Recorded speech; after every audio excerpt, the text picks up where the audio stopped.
Children, welcome in RDS group of channel. This is science period for class 5th. You know, this page is completed here. You see the page number 55. Okay, these are the sign of the roads. Look here, this is incomplete, so complete everyone this page. Okay जैसा कि आपको पता है कि safety in public places, safety in different weather conditions में हम लोगों ने प्रिकॉशंस पढ़े थे। लेकिन अगर बाय द वे किसी तरीके से अगर इंजर्ड हो जाते हैं, मेडिकल या हॉस्पिटल, आपका नर्सिंग होम दूर है, तो सबसे पहले मुझे फर्स्ट एड इस्तेमाल करना चाहिए। ठीक है, और फर्स्ट एड में भी बहुत सारी ऐसी चीज़ें होनी चाहिए जो आपकी बॉडी के लिए हेल्पफुल हों, right. First aid may be defined as the first help given to an injured person before proper medical aid arrives. यानी कि फर्स्ट एड एक ऐसा हेल्प है जिससे कि कोई व्यक्ति इंजर्ड हो जाता है और मेडिकल अराइव से, यानी कि हॉस्पिटल या डॉक्टर के आने से पहले जो ट्रीटमेंट दिया जाता है वही फर्स्ट एड है, right. We should avoid accident by following the safety rules. हमने बताया ना, हमें एक्सीडेंट को अवॉइड करना चाहिए सेफ्टी रूल्स को फॉलो करते हुए। But if an accident still occur, अगर बाय द वे मैंने बताया ना भाई, अगर एक्सीडेंट हो जाए, वी शुड नॉट पैनिक, हमें घबराना नहीं चाहिए। We should give first aid to the injured people, घायल व्यक्ति को फर्स्ट एड ट्रीट देना चाहिए। लेकिन कभी कभी एक्सीडेंट इतना ज़्यादा खतरनाक हो जाता है कि ऑन द स्पॉट लोगों की डेथ हो जाती है। First aid box, see the first aid box. A first aid box contain all things required for first aid so that they may be used in the time of emergency. This saves us precious time in looking for things required for first aid as following things: antiseptic cream या लोशन, Burnol, Dettol या Savlon, bandage strip, sterilise gauze, plucker, scissor, crepe bandage, sterilise cotton wool. ठीक है, तो ये सब चीज़ें हमारे फर्स्ट एड बॉक्स में होनी ज़रूरी हैं। ठीक है, अगर बाय द वे आपको घायल हो जाओ, फर्स्ट एड फॉर वुड्स, घायल व्यक्ति को क्या चाहिए? Clean the affect area with antiseptic solution और ऑइंटमेंट। यानी कि जो आपका डिटॉल या सेवलॉन होता है, जो घायल है, आपको अगर चोट लग जाए तो सबसे पहले उसे क्या करना चाहिए? धुलना चाहिए, right. Apply thick pad of cotton wool or sterilise gauze over the wounds. ठीक है, तो आपको क्या करना चाहिए? अप्लाई करना चाहिए थिक पैड ऑफ कॉटन। जो कॉटन है ना, कॉटन का एक टुकड़ा ले लो और उसमें से स्टेरलाइज गैस को मिक्स करके उसको क्या करो? साफ कर लो धीरे धीरे। अप्लाई बैंडेड ऑन माइनर कट्स, और उसमें माइनर कट पे जो भी चोट लगी है लगा लो बैंडेज, है ना। अगर कोई व्यक्ति जल जाए तब क्या करना चाहिए, है ना? तब तो उसको पानी से नहीं धुलना चाहिए ना, ज़्यादा प्रॉब्लम हो जाएगी। In case of minor burns, अगर कोई व्यक्ति जल जाता है, apply cold water on burnt area, उस पर क्या लगाना चाहिए? ठंडा पानी लगाना चाहिए।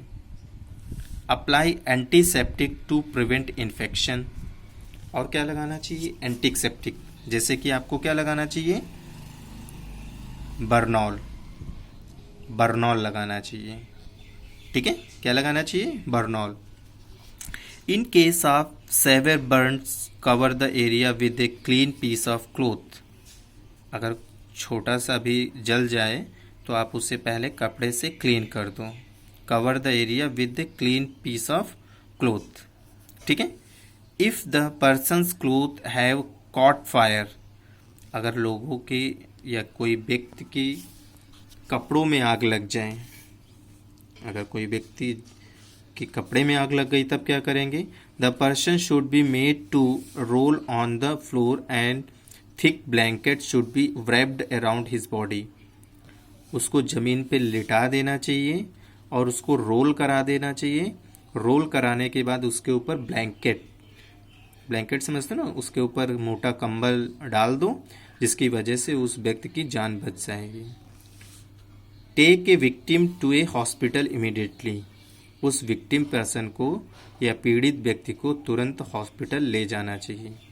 जब व्यक्ति जल जाए तो सबसे पहले तो उसमें अगर माइनर बर्न है, छोटा सा जला है, तो आप बर्नॉल लगा के कर सकते हो। अगर किसी व्यक्ति के कपड़ों में आग लग जाए तो उसे ज़मीन पे लिटा के उसको गोल गोल घुमा दो। घुमाने के बाद उसके ऊपर मोटा कम्बल डाल के उसको तुरंत हॉस्पिटल ले जाना चाहिए। ठीक है, क्लियर? अच्छा, first aid for nose bleed. अगर नाक से ब्लड निकलता है तब आप क्या करते हो, है ना? Help the patient lead forward slightly, press bleeding side of the nose firmly. जिधर से आपकी नाक से ब्लड निकलता होता है उसको दबाते हैं और अपने मुंह को ऊपर ऊंचा उठा देते हैं, या फिर हम ज़मीन पे सीधे लेट जाते हैं, मुंह ऊपर आसमान की तरफ करते हुए। ठीक है। अप्लाई आइस पैक का नोज एंड हेड। गर्दन पे और नाक पे हम क्या आइस क्यूब्स लगाते हैं, बर्फ़ की सिकाई करते हैं। If the bleeding does not stop, अगर नाक से खून निकलना बंद नहीं होता है, then place some gauze in the patient nose and ask him to breathe from the mouth. फिर नाक से सांस नहीं लेना चाहिए, फिर मुंह से सांस लेना चाहिए। थोड़ी देर के बाद आपके मुंह में वो ब्लड का थक्का जम जाता है, क्लॉट हो जाता है। If the bleeding does not stop then take the patient to the hospital immediately. अगर फिर भी नाक से खून बंद नहीं हो रहा है तो आपको कहाँ ले जाना पड़ेगा? हॉस्पिटल ले जाना पड़ेगा। ठीक है, क्योंकि एक्सेसिव ब्लीडिंग से कभी कभी व्यक्ति की डेथ भी हो जाती है। बॉडी से अधिक खून निकलने की वजह से कभी कभी व्यक्ति की मृत्यु भी हो जाती है। मर्डर जो व्यक्ति करता है, जैसे कि किसी को व्यक्ति को चाकू से काट दिया या हाथ की नस काट दी, तो ब्लड निकलने की वजह से क्या हो जाता है, उसकी डेथ हो जाती है। ठीक है। First aid for fracture. अगर किसी व्यक्ति का फ्रैक्चर हो गया तब क्या करेंगे? A crack or break in a bone is called fracture. हड्डी का टूटना या तोड़ना जो है फ्रैक्चर कहलाता है। Apply a splint to give support to your broken bone using a sling for support. ये स्लिंग है सपोर्ट के लिए। अगर हाथ आपका फ्रैक्चर हो गया, ये बोन है टूट गई है, इसको ज्वाइंट करके, ठीक है, तो इस तरीके से हम लोग फर्स्ट एड इस्तेमाल करते हैं। ठीक है। अगर वही एक मिनट, अगर किसी व्यक्ति को सांप काट ले तब क्या करोगे? सांप काट लेता है ना, सांप अगर काटेगा तब क्या करोगे?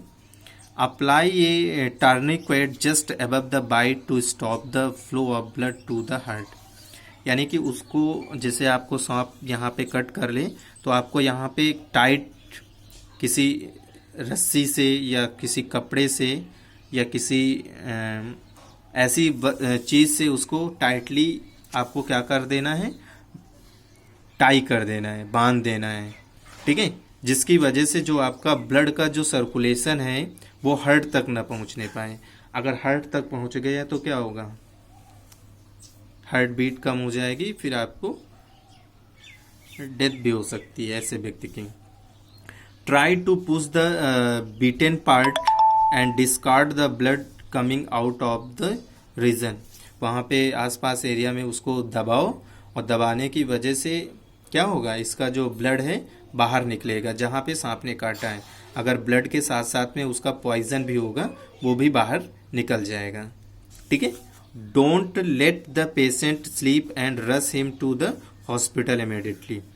यानी कि जब आप पेशेंट को सोने मत दो। ठीक है।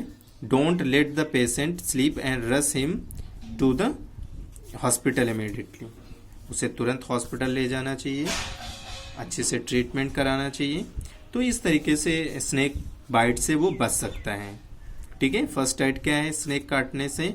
सबसे पहले अबव द बाइट, जहाँ पे उसने काटा है उसको टर्निक्वेट से अप्लाई कर दो। फिर उस जहाँ पे काटा है उस जगह पे आप उसका ब्लड निकालो दबा के। अगर उसको बाय द वे प्रॉब्लम है तो उसको सोने मत दो, क्योंकि नशा जैसा उसको फील होता है, तो सोने मत दो। अगर सो गया तो फिर उसकी डेथ भी हो सकती है। ठीक है। First aid for animals bite, अगर कोई जानवर काट ले जैसे कुत्ता, if a stray cat or dog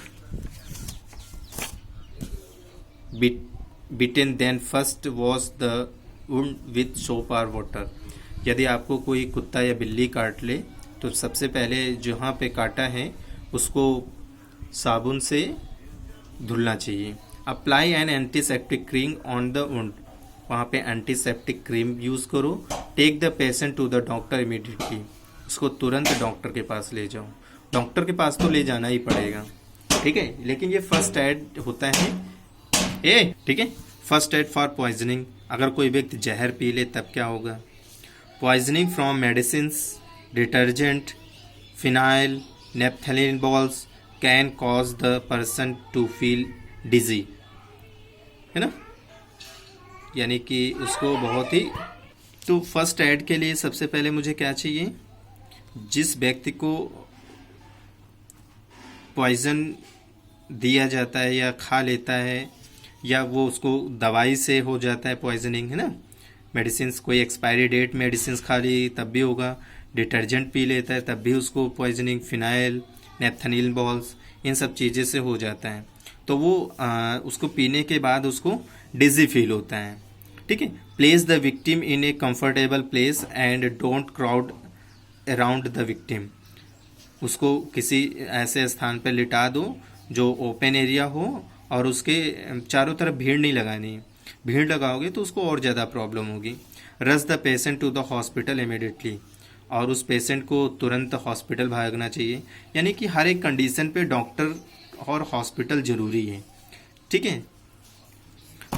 तो फर्स्ट एड फॉर ड्रॉविंग, अगर बूढ़ कोई व्यक्ति डूब गया है तो उसको क्या करना चाहिए, है ना? After rescuing the victim from the water, clean the mud and soil from the nose with the end throat. जब कोई व्यक्ति किसी नदी वदी में डूब जाता है तो उसके मुंह में, नाक में, कान में, है ना, उसके गले में क्या भर जाता है? सब कचरा चला जाता है ना, क्योंकि वो डूबने की वजह से उसके बॉडी में पानी वानी चला जाता है। ठीक है। Remove the wet cloth of the person who had ड्रॉन्ड and cover him a blanket. डूबे हुए व्यक्ति को जब बचा लिया जाए तो उसको सबसे पहले ब्लैंकेट से कवर कर दिया जाए। Make him lie down on stomach, on this his stomach and push gently so the water accumulated in the lungs can come out of the mouth. उसको लिटा के उसको यहाँ पे लंग्स के पास क्या करना चाहिए? पुश करना चाहिए। पुश करने की वजह से इसके माउथ से, जो भी नाक से जो वाटर लंग्स में पहुंच गया है वो आसानी से निकल जाएगा, तभी इस व्यक्ति की जान बच सकती है, अदरवाइज नहीं। डॉक्टर के पास तो ले जाओगे ही। ठीक है। तो अब उस डूबे हुए व्यक्ति को क्या करना चाहिए? ठीक है। Give the victim hot tea, coffee, milk after the regain consciousness. ठीक है। रिगेन्स कॉन्शियसनेस के बाद उसको जब वो थोड़ा सा नॉर्मल फील करे तो उसको क्या, हॉट टी या कॉफ़ी देना चाहिए। ठीक है। अगर आपकी आँख में कोई कीड़ा चला जाए या धूल मिट्टी, तो तब क्या करते हैं? तो if something enter the eye then do not rub it. अगर आपकी आँख में कुछ भी चला जाए तो आँख को रगड़ो नहीं। अगर रगड़ोगे तो जो भी आपकी आँख में पार्टिकल्स गया है, आपकी आँख को पार्टिकल्स को इंजर्ड कर सकता है। ठीक है। Clean it using a soft handkerchief और clean the eye with the fresh water. या साफ रुमाल हो आपके पास या फिर फ्रेश वाटर, उससे आँख को वॉश करना चाहिए। If there is still something in eye, then go and show to an eye doctor. यदि आपके आँख में कुछ चला गया है, अगर आपका वो फ्रेश वाटर से वॉश करने के बाद भी या हैंकरचीफ से निकालने के बाद भी अगर नहीं निकल रहा है, तो आपको तुरंत डॉक्टर के पास जाना चाहिए. ठीक है, वो आपकी हेल्प करेगा. तो आज आप लोगों ने फर्स्ट एड के बारे में पढ़ा. ठीक है. The exercise, see the exercise. This is the fourth is the correct answer. Okay, this is the exercise. So complete in book. Let's see the fill in the blanks. See the completed. So you fill in the book. I have not filled. You filled. In the starting video I will tell you. बता चुका हूँ कि ये सब कहाँ भरना है, book में ही भरना है. ठीक है, जब आपको बताया जाएगा तो आपको पिक्चर्स ड्रॉ करना है. ये देखिए, ये पूरा फिल करना है, बुक में ही फिल करना है. आप पीछे देख लोगे, वहाँ से फिल करना है. ओके, ये आपका फर्स्ट एड बॉक्स है. आपको जब बोला जाएगा तब आपको करना है. Okay, thank you for watching this video. Have a nice day.